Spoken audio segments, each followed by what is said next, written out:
Radio JM, c'est votre radio juive à Marseille. Radio JM, information. Bonjour à tous, nous sommes le vendredi 13 septembre, il est 10h22 et voici l'actualité en Israël. L'armée de défense d'Israël Tsahal annonce qu'une salve d'environ 20 projectiles a été tirée en direction de Tzfat. L'attaque a été revendiquée par le Hezbollah, la plupart des missiles ont été interceptés ou sont tombés dans des zones ouvertes. Le groupe terroriste déclare avoir ciblé une base de défense aérienne située à 12 km de la frontière avec des roquettes Katyusha en représailles à une attaque israélienne à Kfar Joz. Un communiqué ont été activés dans les communautés autour de Tzfat en raison des risques de chute de débris d'intercepteurs. Selon des médias, a récemment envoyé une lettre au chef du Hezbollah, Hassan Nasrallah, pour exprimer sa reconnaissance pour le soutien du groupe terroriste soutenu par l'Iran tout au long de la guerre. Dans cette lettre publiée par le quotidien pro-Hezbollah Al-Mayadin, Sinoir remercie Nasrallah pour ses condoléances après la mort d'Ismaël Haniyeh. Sinoir promet que, je cite, les convois bénis de martyrs augmenteront en force et en puissance pour affronter l'occupation nazie sioniste. Fin de citation.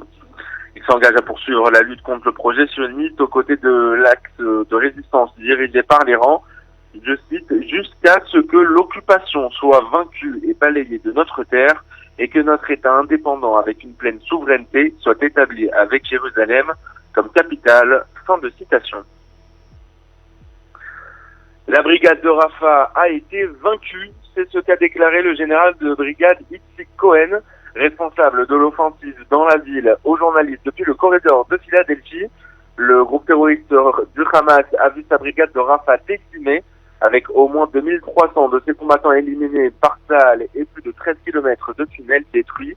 Je cite, leurs quatre bataillons ont été détruits et nous avons achevé le contrôle opérationnel sur l'ensemble de la zone urbaine.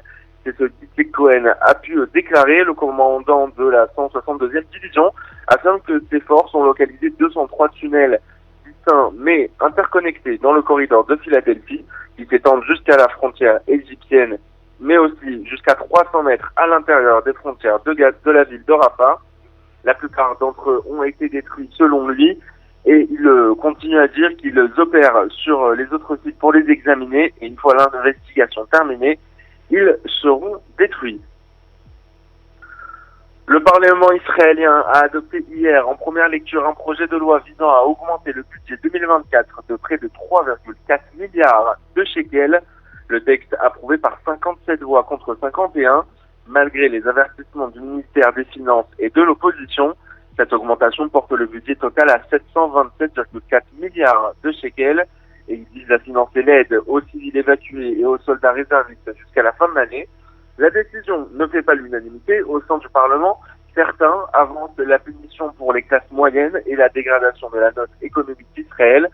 Le ministre des Communications Shlomo Karhi, lui, défend le projet et affirme que les fonds supplémentaires sont destinés à, je cite, aider les personnes déplacées, les réservistes et les familles d'otages.